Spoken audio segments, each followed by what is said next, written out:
Steve Harvey lost it when a contestant compared a black player to an animal, and what happened next will shock you. This isn't just another viral moment. This is the story of how one man's cruelty, broadcast live to millions, became the catalyst for a reckoning that nobody saw coming.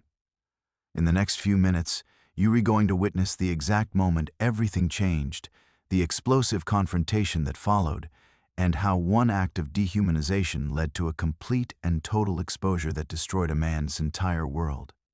Stay with me. For 3 years, Marcus Williams didn't exist. Not really. He walked through the streets of a major city, and people looked right through him like he was made of glass. Thousands of people passed him every single day, and not one of them saw him, not one of them stopped.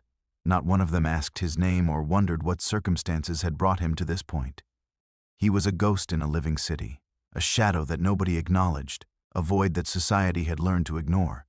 He slept in shelters where the smell of desperation hung thick in the air, where men and women lay on cots counting the hours until morning. He ate at soup kitchens where volunteers served food with pity in their eyes, but never with recognition. He wore the same 3 shirts on rotation, washing them in gas station bathrooms, trying to maintain some shred of dignity in a world that had decided he had none. Every morning, he would look in a mirror and barely recognize the man staring.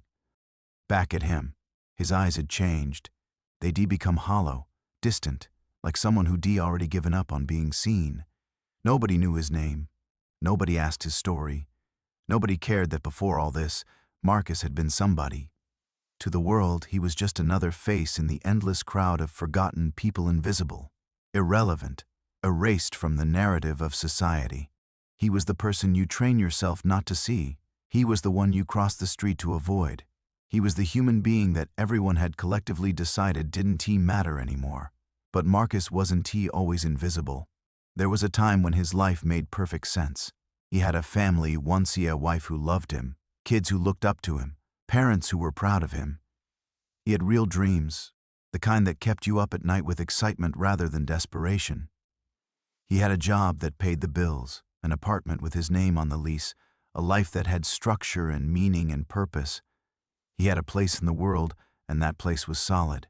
Then everything collapsed. The details don't matter as much as the feeling, that suffocating, crushing sense of falling through the cracks of society with nobody there to catch you.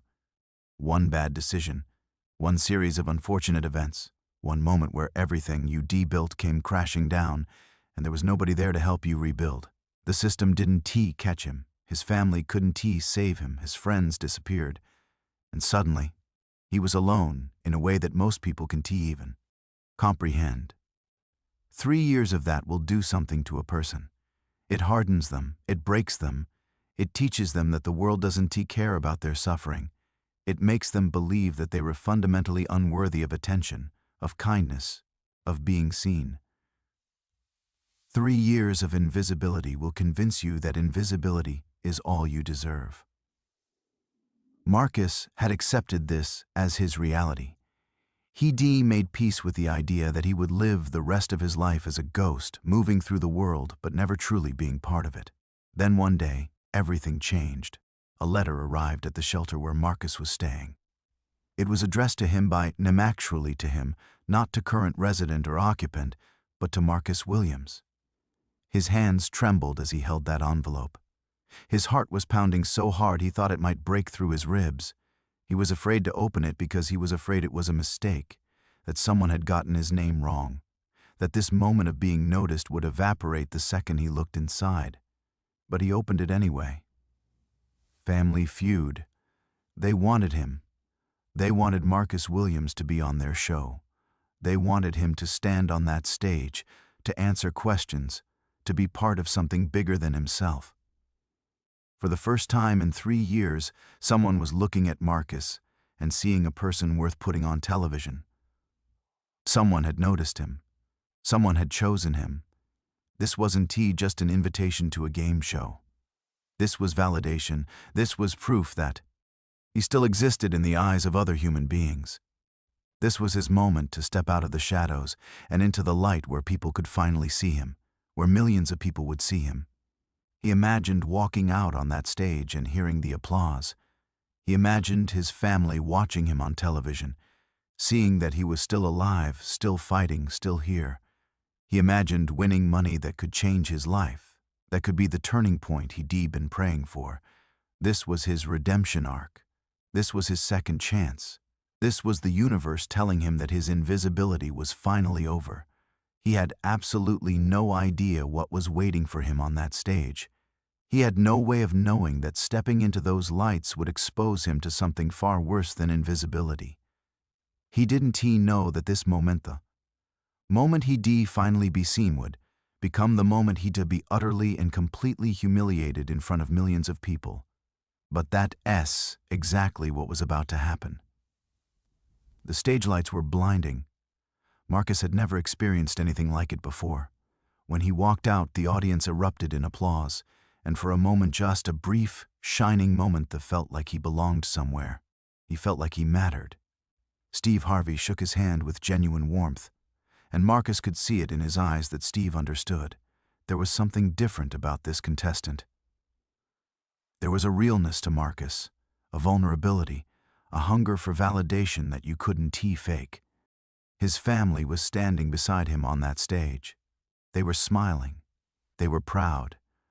They were finally seeing him again after so long, and he was finally allowing himself to be seen. The game began, and Marcus was winning. The questions came, the answers flowed, and with each correct response, he felt himself becoming more real, more present, more alive. The audience was rooting for him. He could feel it. This was working. This was actually working. Then Daniel showed up. Daniel was on the opposing team, and he was the kind of contestant who thrived on banter and jokes. He was loud, confident, the type of guy who commanded attention the moment he spoke. At first, his comments seemed harmless enough, just the usual competitive ribbing that happens on game shows. He made a joke about Marcus's appearance. He made a crack about his background. Nothing that seemed intentionally cruel, just the kind of stuff that contestants do to psych each other out and make the audience laugh. But something was different about Daniel's jokes. They had an edge to them, a sharpness, an intention that went beyond simple competition. With each comment, Marcus could feel the temperature on the stage shifting. The audience was laughing, but it was a different kind of laugh now. It wasn't the warm, inclusive laughter of people enjoying a game show. It was the uncomfortable laughter of people who were starting to sense that something wasn't right, but they weren't quite sure what it was yet. Daniel kept going. He made another joke, then another. Each one was designed to get bigger laughs than the last, and each one cut a little deeper. He was testing the boundaries, seeing how far he could push, seeing what he could get away with. And with each joke, Marcus felt himself shrinking. The invisibility he fought so hard to escape was returning, but this time it was worse. This time, he was visible but only so that everyone could watch him being torn apart. Steve Harvey noticed. You could see it in his face. He was trying to redirect the conversation, trying to steer things back toward the game, trying to save the moment before it spiraled completely out of control. But Daniel wasn't interested in being redirected. He was on a roll now, feeding off the energy of the audience, intoxicated by the attention and the power he felt in being able to make people laugh at someone else's expense. The audience was growing uncomfortable. You could feel the shift in the room. People were starting to realize that this wasn't banter anymore. This was bullying. This was a man using a platform and an audience to systematically humiliate another human being. The laughter was becoming nervous, uncertain, like people were laughing because they didn't know what else to do. And Daniel still wasn't done. He leaned back in his chair with this smug expression on his face, clearly pleased with himself, clearly enjoying every second of this. He made another comment, this one more personal than the last. He was attacking Marcus's clothes, his background, his very presence on that stage. He was suggesting that someone like Marcus didn't belong there, that Marcus was somehow less than, somehow unworthy of being in that spotlight. Steve tried again to redirect, but Daniel waved him off. He was having too much fun. He was getting too many laughs. He was too intoxicated by the power of being able to hurt someone in front of millions of people and have that hurt be rewarded with applause and laughter. Marcus stood there, trying to maintain his composure, trying not to let the cracks show. But you could see it happening. You could see the light starting to drain from his eyes. You could see him retreating back into that invisibility, but this time it was different. This time, everyone was watching him disappear. The audience sensed it too. The laughter was dying. People were starting to feel uncomfortable, starting to realize that they'd been complicit in something wrong. But it was too late to take it back. The words had been said, the damage had been done, and Daniel, in his moment of triumph, had no idea that he'd just crossed a line that couldn't be uncrossed. He had no idea that his jokes were about to trigger a response that would change everything. He had no idea that Steve Harvey, the man he'd been joking with, the man he thought was on his side, was about to lose it in a way that nobody had ever seen before. The slow burn had just reached its breaking point. Steve. Harvey's face went dark, not angry in a theatrical way, not the kind of anger that S performed for cameras and audiences who expect drama and spectacle. This was something deeper, something primal, something that came from a place of genuine moral outrage that had been building since the first insulting comment left Daniel S.'s mouth. He stood up from his seat slowly, deliberately, and the entire studio went silent. The audience held its breath collectively, as if they were all inhaling at exactly the same moment. The energy shifted palpably. Even Daniel seemed to realize in that instant that he'd miscalculated, that he'd pushed too far, that something fundamental and irreversible had shifted in the room. Steve's hands were gripping the edge of the desk so tightly that his knuckles had turned white. He looked like a man who was physically restraining himself from doing something he might regret.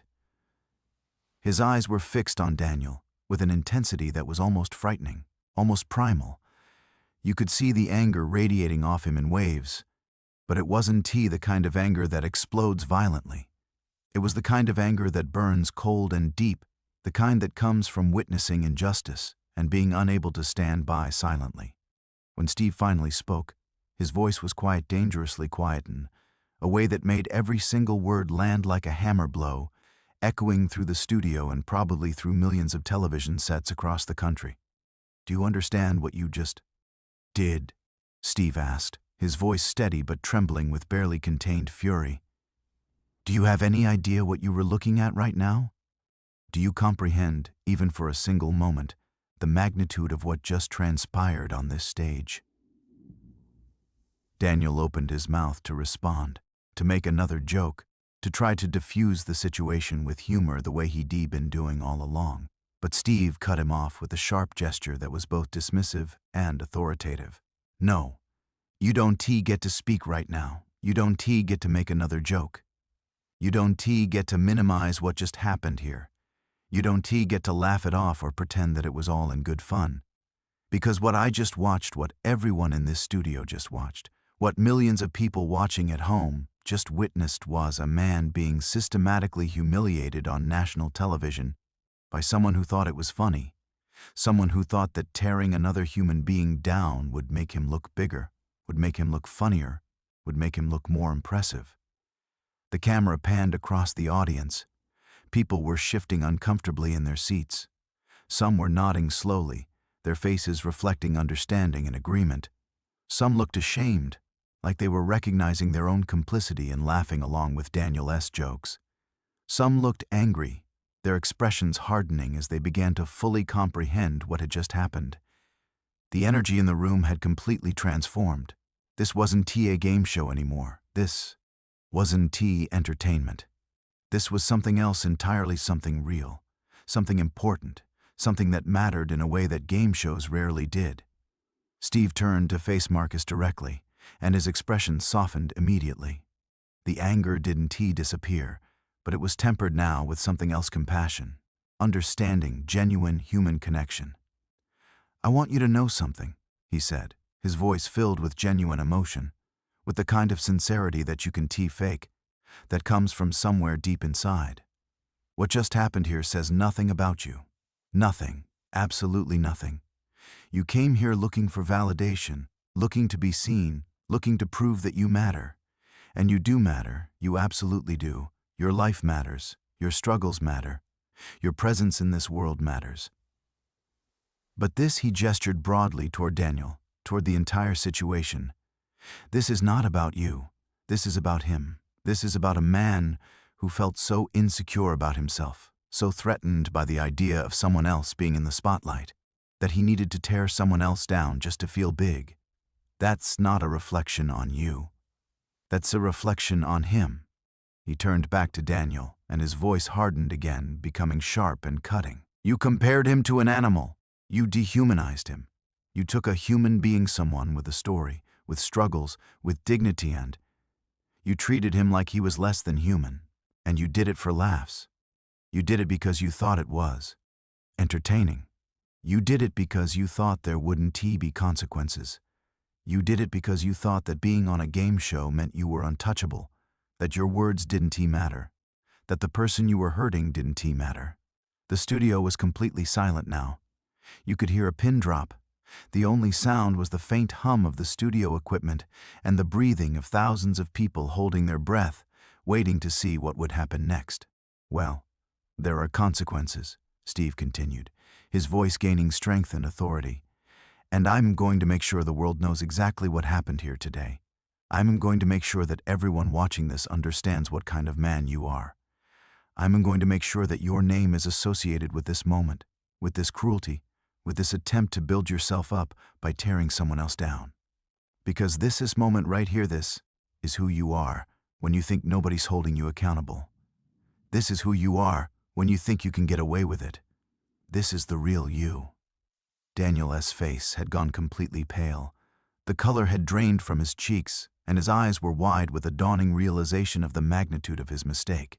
He was starting to understand that he made a catastrophic error in judgment, that his moment of triumph had turned into something far more sinister, that the laughter he'd been feeding on, that had been sustaining him, that had been making him feel powerful and in control, was about to turn into something else entirely, into judgment, into condemnation, into a permanent stain on his reputation. Steve looked back at Marcus, and his expression was filled with warmth and genuine care. You were going to walk out of here with your head held high. You were going to know that millions of people saw what happened, and millions of people are going to be on your side. You were going to know that you were not alone, that people care about you, that your dignity matters. And this man, he pointed directly at Daniel, his finger extended like an accusation. He's going to have to live with what he did. He's going to have to face the consequences of his actions. He's going to have to understand that in a world where everything is recorded, where everything is shared, where nothing disappears, there is accountability. And the world is going to know exactly who he is. Then Steve did something that nobody expected, something that transcended the boundaries of a typical game show moment. He walked over to Marcus, not quickly, not performatively, but slowly and deliberately, and pulled him into an embrace. Not a quick, perfunctory hug for the cameras, not the kind of hug that is designed to look good on television. This was a real, genuine, emotional embrace. You could see Steve's shoulders shaking slightly, could see that he was genuinely moved by this moment, genuinely invested in validating this man's humanity. When they separated, there were tears streaming down Steve's face. Not tears of sadness, but tears of emotion, of catharsis, of having witnessed something important and responded to it authentically. You matter, he said again, directly to Marcus, his voice thick with emotion. Never forget that. You matter. Your life matters. Your struggles matter. Your presence in this world matters. And nobody has the right to make you feel like you don't. The audience erupted, not in the polite, measured applause of a typical game show audience. This was something different. This was the kind of roaring, thunderous applause that comes from genuine emotion, from people who just witnessed something profound, something that transcended entertainment and touched something real and true about human dignity, about standing up for what's right, about refusing to accept cruelty in the name of entertainment. People were standing up. Some were crying. Some were shouting. The energy in the studio had completely transformed from the awkward, uncomfortable tension of moments before into something powerful, something meaningful, something that felt like justice. Daniel was still sitting in his chair, completely stunned, unable to process what had just happened. His moment of power had evaporated in an instant, like smoke disappearing into the air. His jokes had backfired catastrophically. His attempt to build himself up by tearing someone else down had resulted in the complete opposite. He had been exposed, condemned, and humiliated in front of millions of people. And he was about to discover, in the coming hours and days, that in the age of social media, viral moments, and instant accountability, there was nowhere to hide. His name would be trending. His face would be plastered across every news outlet. People would be calling for consequences. His career, his reputation, his entire public persona was about to implode. The breaking point had arrived. The moment of reckoning had come. And everything, absolutely everything, was about to change. The episode aired on a Friday night. By Saturday morning, Daniel's name was trending on every major social media platform. Twitter, Instagram, TikTok, Facebook, everywhere you looked. People were sharing clips of the moment, analyzing it frame by frame, dissecting every word that had been said. The video had been viewed millions of times within hours. News outlets were picking it up. Morning shows were discussing it. Late-night comedians were making jokes about it. The moment had become inescapable, omnipresent, a cultural phenomenon that nobody could ignore. Daniel's phone had started ringing before he'd even woken up on Saturday morning. His agent, his publicist, his manager, people who represented him professionally were calling with increasingly panicked voices, telling him that the situation was spiraling, that damage control was necessary, that he needed to issue a statement immediately. But what could he say? What apology could possibly undo what had been done? What explanation could justify the cruelty that millions of people had just witnessed? He tried to apologize. He posted a statement on social media saying that his comments had been inappropriate, that he regretted them deeply, that he'd been trying to be funny and had crossed a line. But the apology fell flat. People could sense the insincerity in it. They could tell that he was apologizing because he'd been caught, because his reputation was in danger, not because he genuinely understood the harm he'd caused. The comments section filled up with angry responses. People were calling for him to be canceled. Sponsors were dropping him. Venues were canceling his appearances.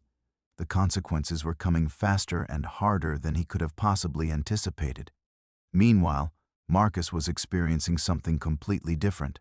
His phone was also ringing constantly, but these were different kinds of calls. News outlets wanted to interview him.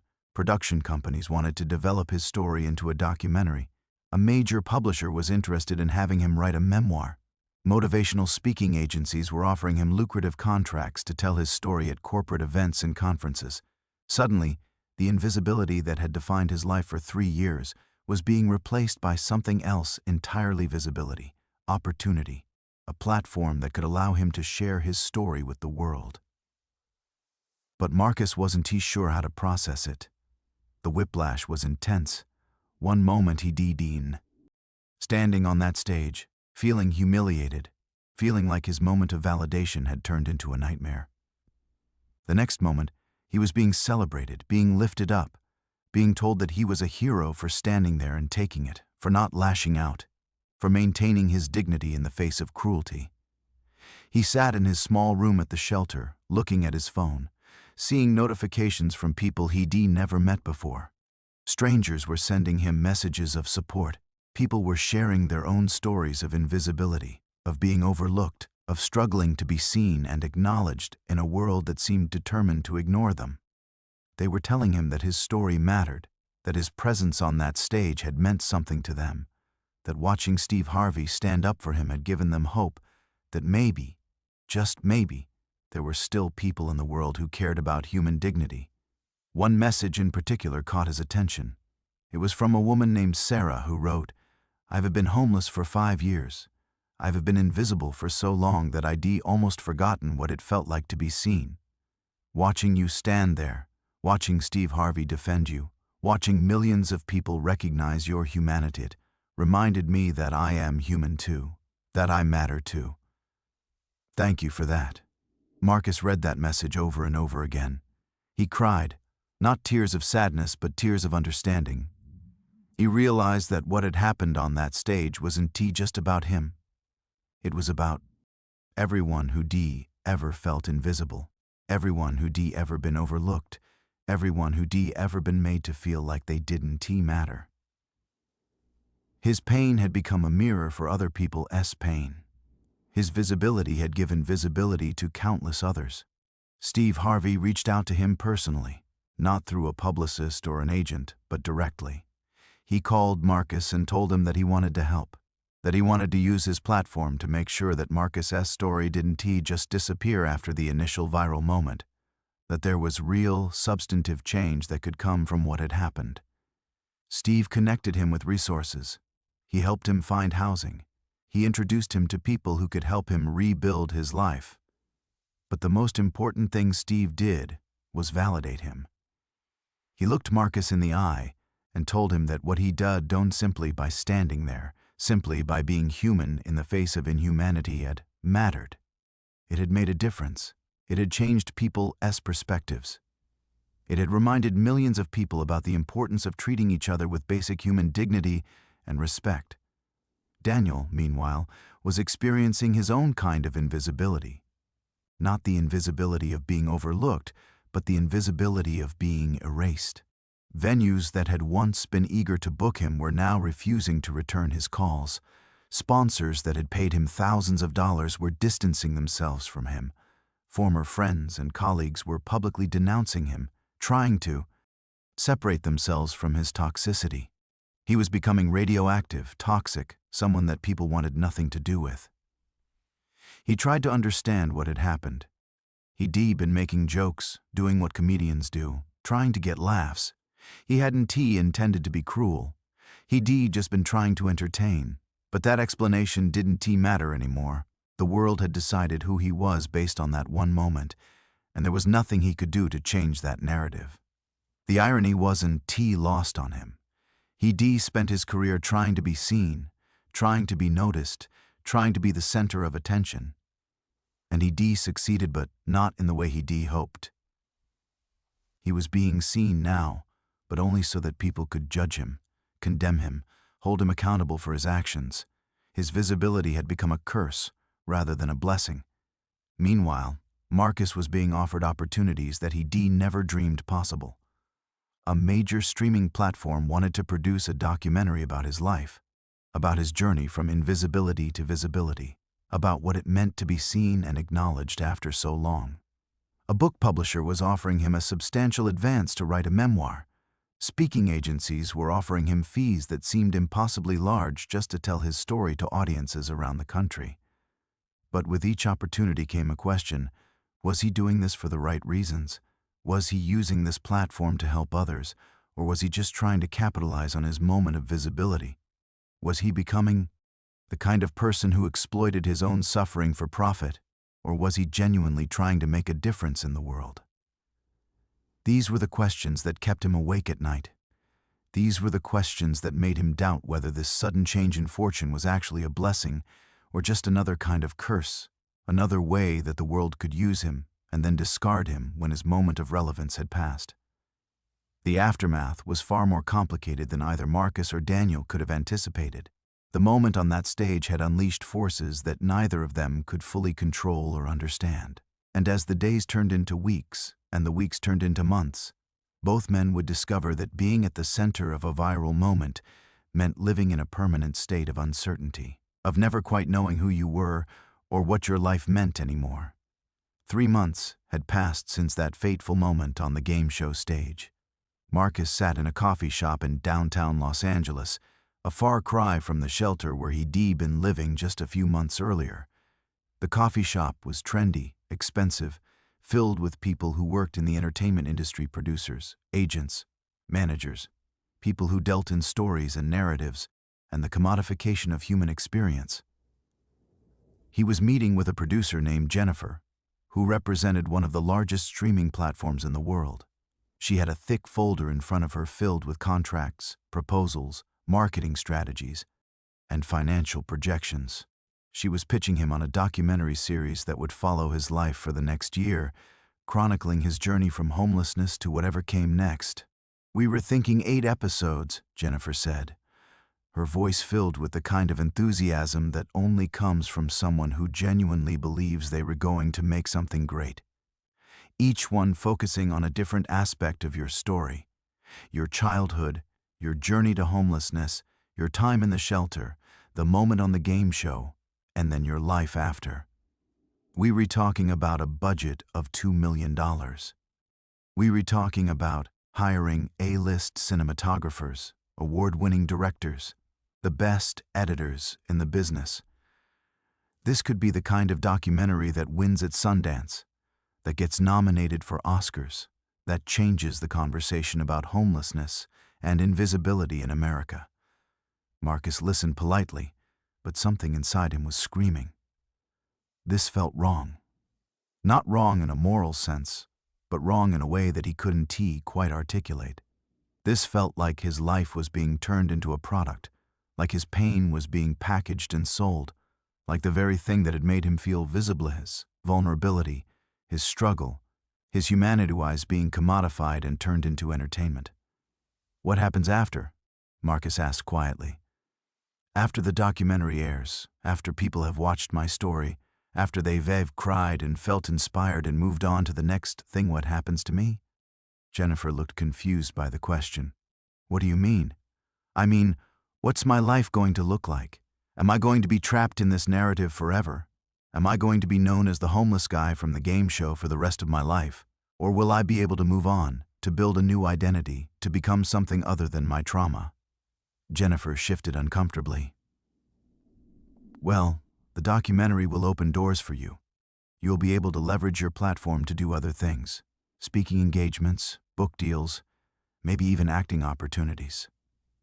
The visibility you gain from this could launch a whole career." But that wasn't what Marcus wanted to hear.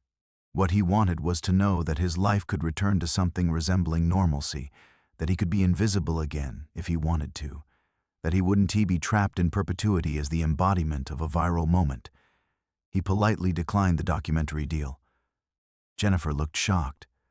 She couldn't understand why anyone would turn down an opportunity like that, why anyone would choose obscurity over fame, why anyone would choose invisibility over visibility. But Marcus was beginning to understand something that took most people a lifetime to learn. Visibility without agency is just another form of invisibility. Being seen by millions of people doesn't mean you actually being seen as a human being.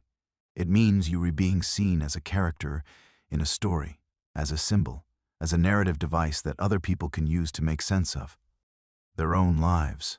He turned down the book deal too, and the speaking engagements, and the offers to appear on talk shows and podcasts and news programs. Each time he said no, the offers became less frequent. Each time he declined, the media moved on to the next story, the next viral moment, the next human being whose suffering could be packaged and sold to an audience hungry for inspiration and catharsis. Within 6 months, Marcus had largely faded from the public consciousness. The viral moment had passed. Other things had happened in the world. Other stories had emerged. The news cycle had moved on, as it always does, leaving Marcus in a strange liminal space, no longer invisible in the way he'd been before, but no longer visible in the way he'd briefly been either.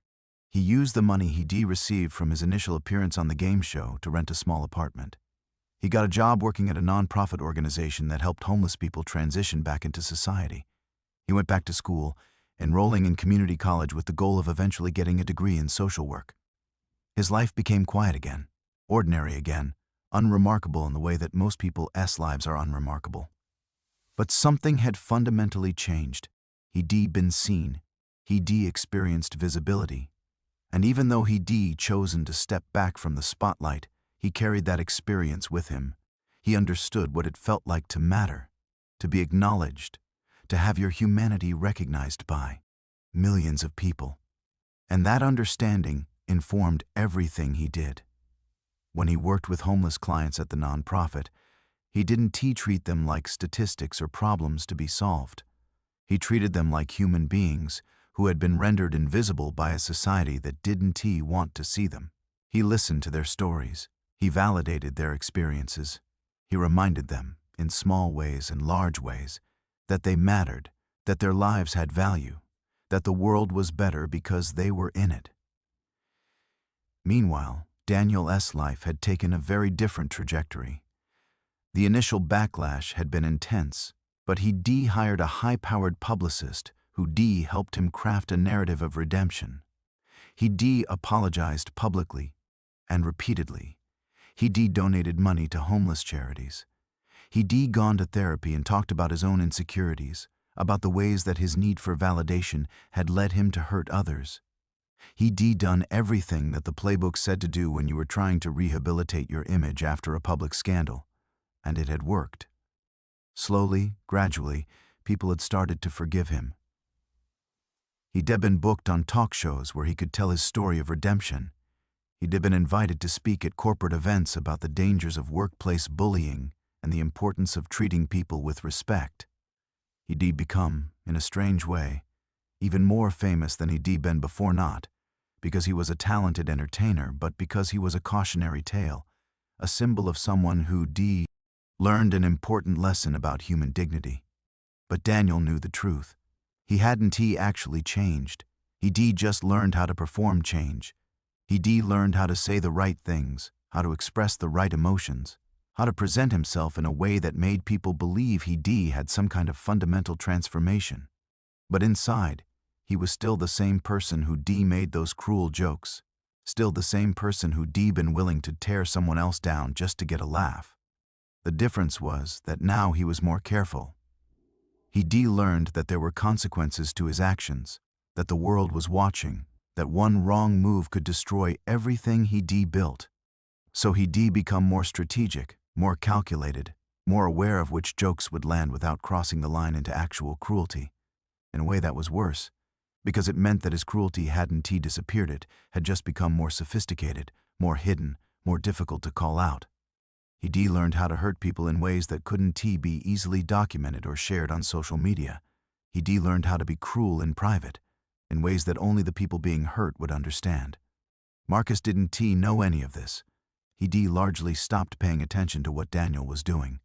He moved on, in the way that most people move on from viral moments, but occasionally he see Daniel's name in the news, would see an article about his redemption arc, would read about the good works he was supposedly doing, and Marcus would feel a strange mixture of emotions, not quite anger, not quite disappointment, but something more like resignation, the recognition that the world was more complicated than the simple narrative that had emerged from that moment on the stage. The truth was that both Marcus and Daniel had been changed by that moment, but not in the ways that the viral narrative suggested. Marcus hadn't become a hero. Daniel hadn't become a villain. They were both just human beings trying to navigate a world that had suddenly become infinitely more complicated, trying to figure out who they were in the aftermath of being seen by millions of people, trying to understand what it meant to matter in a society that was constantly searching for the next story, the next moment, the next reason to feel something. 2 years had passed since the game show incident. Marcus was now 28 years old, working full-time at the nonprofit while completing his degree in social work at night. His life had settled into a comfortable rhythm, not exciting, not remarkable, but genuinely fulfilling in a way that his previous existence had never been. He built a small community around himself. There was his supervisor at the nonprofit, a woman named Dr. Patricia, who become something of a mentor to him. There were his classmates at community college, people his age who were also trying to build better lives for themselves. There was his therapist, someone he started seeing about 6 months into his new life, who helped him process the trauma of his years on the street and the strange experience of being briefly famous. His apartment was modest but comfortable. He had a cat named Whiskers that he adopted from a local shelter. He cooked his own meals. He read books. He went for walks in the park. He did yoga. He meditated. He built a life that was quiet and stable and real in a way that his previous existence had never been. Then, one afternoon, he received a phone call that shattered the peace he worked so hard to build. It was from a hospital in Sacramento. A woman named Linda Chen, who identified herself as a social worker at the facility, was calling to tell him that Daniel had been admitted to their psychiatric ward. Daniel had attempted suicide the night before. He'd been found by his assistant, barely conscious, with an empty bottle of pills on his nightstand. Marcus didn't understand why the hospital was calling him. He and Daniel had no connection beyond that single moment on the stage. They'd never spoken since. They had no mutual friends. There was no reason that Daniel would have Marcus's phone number, no reason that he would list Marcus as an emergency contact. "Mr. Marcus, I am calling because Daniel specifically requested that we contact you," Linda explained. "He's been conscious for a few hours now, and he's been asking to speak with you. He says it's important. He says he needs to apologize." Marcus's first instinct was to hang up. He didn't owe Daniel anything. He didn't want to be dragged back into that narrative, didn't want to be part of Daniel's redemption arc or whatever this was. But something in him, some part of him, that had been shaped by his years of invisibility, some part of him that understood what it meant to be desperate and alone, made him say yes. He drove to Sacramento the next day. The hospital was a large modern facility with clean white walls and the kind of institutional feel that all hospitals seem to have. He was led to a private room where Daniel was lying in a hospital bed, looking smaller and more fragile than Marcus had ever seen him. Daniel's face was pale. His eyes were hollow. He looked like someone who'd been hollowed out from the inside, like someone whose carefully constructed facade had finally collapsed under the weight of everything it had been hiding. "Thank you for coming," Daniel said quietly when he saw Marcus. His voice was hoarse, probably from the stomach pumping they'd done the night before. Marcus didn't respond immediately. He pulled up a chair and sat down, maintaining a careful distance between himself and the man in the bed. "I've been thinking about you for 2 years," Daniel continued, "every single day. I know that probably sounds insane. I know that you've moved on with your life, that you've probably forgotten all about me, that you've probably built something good and real and meaningful, but I haven't been able to move on. I've been stuck in that moment, replaying it over and over again in my head." "Why?" Marcus asked simply. Daniel took a long breath. "Because I finally understood what I did. Not intellectually understood that intellectually the moment Steve called me out on that stage, but emotionally, spiritually, in the deepest parts of myself, I finally understood it. I finally understood what it meant to do what I did to you." He paused, gathering his thoughts. "After that moment on the stage, I did what everyone told me to do. I apologized. I went to therapy. I donated money to charities. I gave speeches about the importance of treating people with respect. And everyone forgave me. The world moved on. I got my career back. I got my reputation back. I became, in a strange way, more famous than I'd ever been before." Daniel's eyes filled with tears. "But I was miserable. I was absolutely miserable. Because I knew deep down that I hadn't actually changed. I was just performing change.